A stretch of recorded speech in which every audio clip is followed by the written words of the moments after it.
ویروسا کرونا 2019 ویکیپedیا ویروسا کرونا کووید-19 کرونا ویروس 2019 کرونا 2019 ویروسا کرونا 2019 یان جی ویروسا کرونا 2019 نساغیک ویروسیه که به سدما هفدانا به ویروسا SARS-CoV-2 یه پیدا دبه.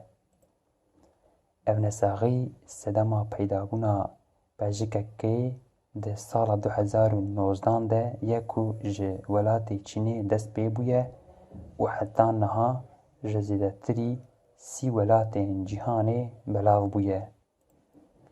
او ویروسا بر رنگ کسرکی که انداما پشیه توش دکه و گوری پسپوران او دکاره بر ریا پشکان که جه که انداما پشیه کسی نساغ دردکه و لدردوره بلاو دبه که ببه سدما توش کرنا کسی ساغجی.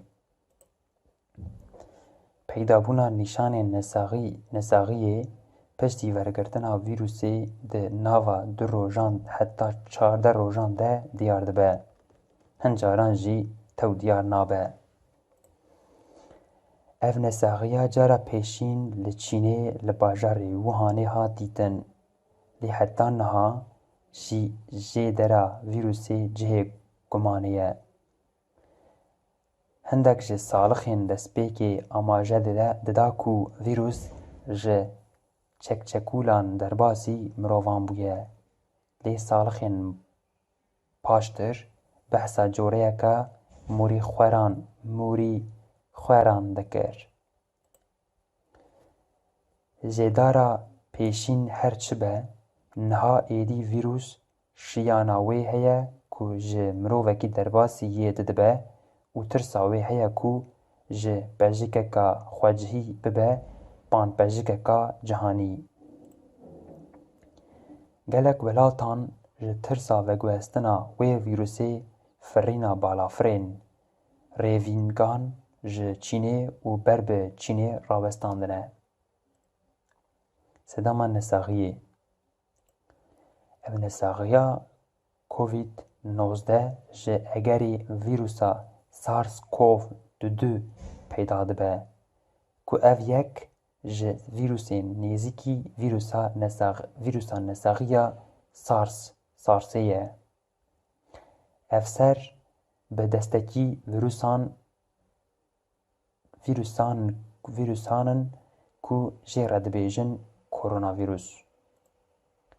او ویروس بالندیان و ممقداران توش دکن. نشانو برجنگ نساغیه.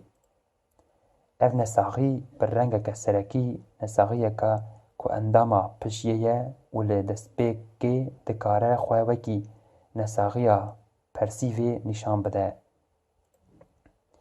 لید کسین براتاف ده روشان نساغی دکاره گلک زو بر به خرابونه بچه و به سدما برتنگیه پشیه دملدست و راوستیانا گرچکان و مرنه. کسی که ویروسا نساغی ور بگره دکاره حتی 14 روژان به نشان نساغی به. لدست پیکی نساغی وکی تای آنکو زیده بونا گرمیا لاشی کخک و بین تنگی خواه نشان ده. نشان عددین پرسیوی نبربلاوه وکی خاطن خوارا آوه جه دفنه آنکو پوزه و بهنجین. کمتر جه 4 جه سده جه نساغان جی توشی زکچونه دبون. خواه پاراستن ریا هری باش یا خواه پاراستنه خواه دورگرتنا جه پشکین آوا دو دفنه و کخکا کسین توش بوییه. بکار آنینا ماسکیان دکاره بچکی پیشیه لبر بلاوبونا نساغیه بگره. نمازه کسین توش بویه بکار بینن. ششتنا دستان یا زو بزو û xwedûrgirtina ji cihên ku xelk zêde lê hene rêya herî baş e. Derbarê vîrusa koronayê de nûçe. Nûçe yekemîn: Li nav Hewlêr û Silêmaniyê qedexeya hatin û çûnê hat ragihandin.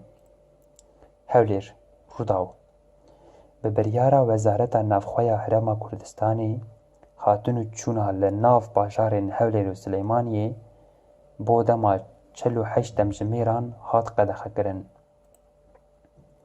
Li gor daxuyaniyê ev biryar di çarçoveya tedbîrên ji bo rêgirtina ji belavbûna vîrusa Covid-19 de hatiye danîn.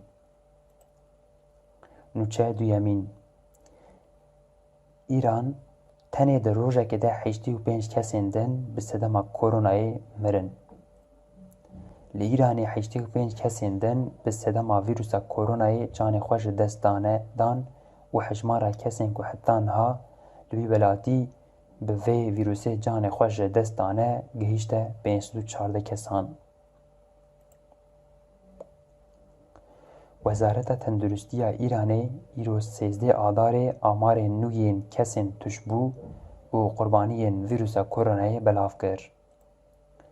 Nûçe sêyemîn: Li Tirkiyê hejmara tuşbûyên bi koronayê gihîşt 5 kesan. Wezîrê Tendurustiyê Tirkiyê ragihand ku hejmara kesên li wî welatî tûşî vîrusa koronayê bûne gihîşt 5 kesan. Herwiha geştên asmanî bo 9 welatan jî hatin ragirtin. Nûçe 4: Li Başûrê Kurdistanê 7 kesên din bi vê vîrusa koronayê ketin. Hewlêr, Rûdaw: Wezareta Tendurustiya Hikûmeta Herêma Kurdistanê piştrast kir ku herî dawî 7 kesên din li Başûrê Kurdistanê bi vîrusa koronayê ketine. Wezareta Tendurustiya Herêma Kurdistanê bi daxuyanekê 7 haletên nû yên tuşbûnê bi vîrusa koronayê piştrast kir. Nûçe pêncemîn: Li Kirmaşanê ji ber koronayê rewşa awarte hat ragihandin. Ji ber zêdebûna rêjeya belavbûna vîrusa koronayê li parêzgeha Kirmaşanê ya Rojhilatê Kurdistanê rewşa awarte hat ragihandin. Serokê Zanîngeha Pizîşkî ya Kirmaşanê jî pêşbînî dike bûyereke tal li parêzgehê biqewime. Nûçe şeşemîn: Fransayê ji ber koronayê biryara girtina hemû navendên xwendinê da. Hewlêr: Piştî ku wezîrekî hikûmeta Fransayê bi vîrusa koronayê ket, Serokê Fransayê Emmanuel Macron biryar da ku ji roja 16 adarê ve tevahiya dibistan û zanîngehên li wî welatî bêne girtin. Emmanuel Macron ragihand em niha di destpêka belavbûna şewbê de ne ku bi lezeke zêde û bi hêzeke mezintir belav dibe. Mijarên tekildar: Belavbûna vîrusa korona. Çavkanî Rûdaw, Wîkîpedya. Gelek spas ji bo ku ez guhdarî kirim. Xatirê we li xwe baş binere.